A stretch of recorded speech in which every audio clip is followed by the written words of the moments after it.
Hello and welcome to the Discover History YouTube channel, and in today's lockdown video I'm going to be continuing our story of the development of the bow. It was obviously in use for a very long time for hunting. For example, if you look at the last video, we were looking at my Neolithic flat bow, and obviously Stone Age people suddenly realised that if you can get distance on an animal, for example, it is much safer to go hunting in that way. And then obviously what Stone Age people would have done, these Neolithic people would have done, is they may have even used arrow or bow technology on each other. So there may have been intertribal conflict. In Gloucestershire, for example, they have actually found a site of a possible prehistoric fight. Basically, there have been several skeletons that have been found there with damage to them that we would say is from a violent death, from warfare, from conflict, basically. So Stone Age people famously in the Neolithic and especially through the Bronze Age used the bow specifically for hunting, but may have even used it against each other. And the interesting thing is, we're now going to take the next step. So what came next, really? Well, the flat bow continued in use for a very, very long time. And then we get another new south bow, or what we would probably call today, historically, as the short bow. And this is my short bow just of here. Now you can probably just see the main body of the bow, the bit that I'm holding here. So what I'll do is I'll try and hold it so you can see the length of it. Now this is a short bow. Now the reason why I'm emphasizing the short bow is the fact that as well as owning a Neolithic flat bow, I own this, the short bow, and I obviously own things like the longbow, and I've even got bows going up to the Victorian period when the longbow was being used for the purposes of leisure shooting, basically. So it's not that long.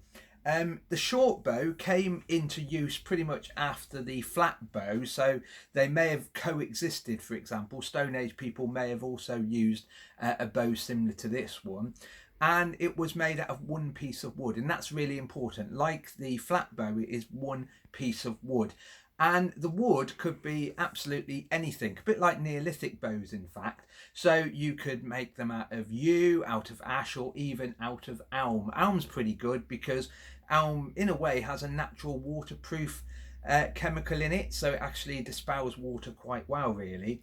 Now this bow would have been the type that came into existence from really the end of prehistory. Roman bows or ancient bows are slightly different when you look at the composite bow, as it was called. But these bows then became the norm throughout the early medieval period, the period that we used to call the Dark Ages years ago. So this is the type of bow our Anglo-Saxons would have been using in their homelands, because remember, they are not locals as such.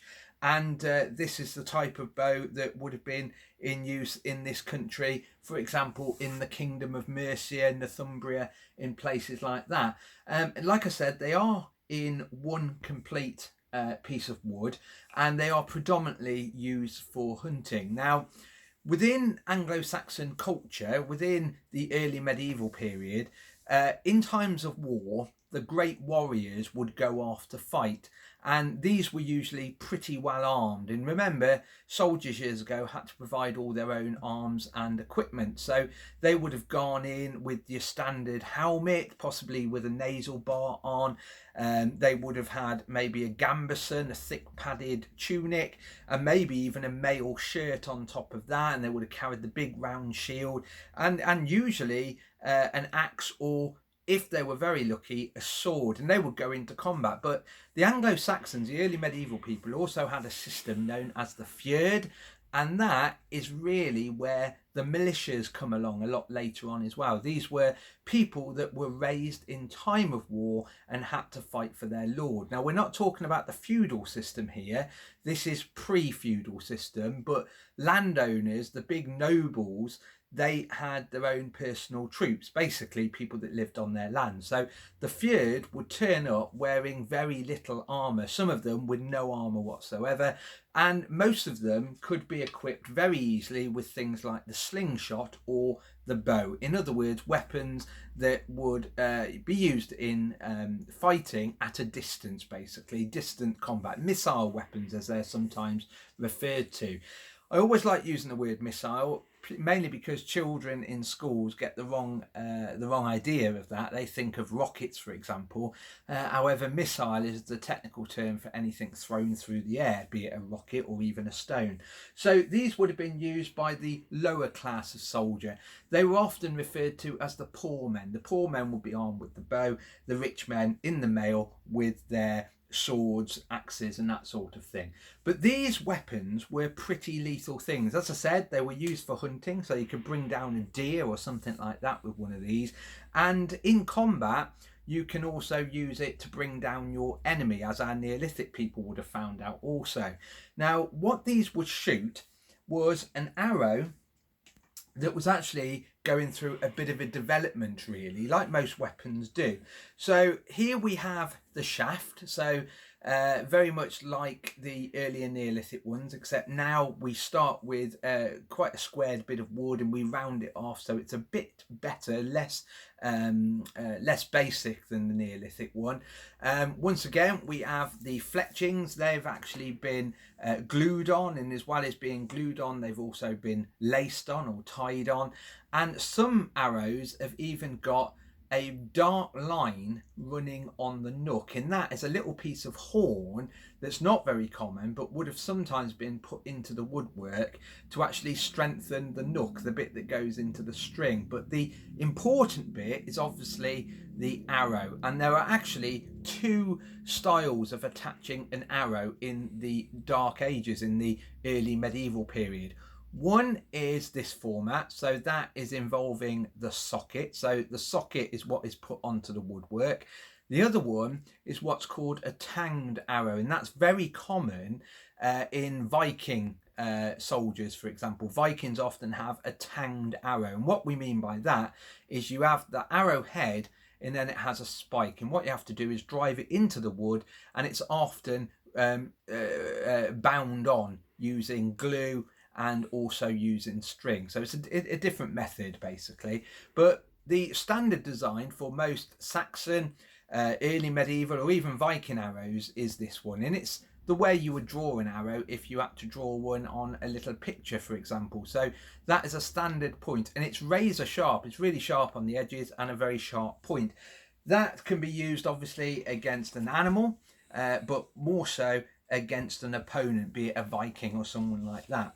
We've actually got here a picture of an original one, obviously blown up so you can see it in detail, but it mirrors the one that I have just up there, basically. Some arrows were also being developed that we would now classify as barbed arrows, and they look like this one. And these were very useful when it came to hunting, because the problem with some arrows, a bit like the one I just showed you, they can go into an animal, it won't kill them, and they could run off with it in them, and then by pushing through the undergrowth it could easily slide out. Whereas when you attach a barb to it, as our Bronze Age ancestors did with a flint arrowhead, it means that the arrow doesn't come out, so it will actually stay in the animal for a long time. Against a person, it actually makes it very difficult to take out, and that causes major problems. Now, there are some famous people to have been killed, supposedly, by the bow and arrow in this early medieval period. For example, Harold Bluetooth, the man that gives us the Bluetooth technology today, or gives the name to it, he supposedly was killed by an arrow, and by all accounts he was struck on the back of the head by the arrow, and it ended up coming out through the front of his head. We will never know the exact story, because some people say that's more of a myth than a real case. There was also King Edmund, who I think it was in the 9th century, about 870, was actually executed. He was tied to a tree and shot with arrows and killed that way. And famously, many years later, a tree was found, and when it was found, they noticed there was arrowheads in it, and supposedly it gave birth to this story. That was the tree where that king was actually executed by being tied to that tree. Once again, we'll never ever know, but we do know the Anglo-Saxons used them in battles. In the early part, they would have used them against the Romans holding on to our land, but then obviously the Anglo-Saxons, when they came here in conquered and lived here, they would have then used them to fight off, for example, the people like the Vikings and the Danes, for example, the Scandinavians, as we mentioned on yesterday's video.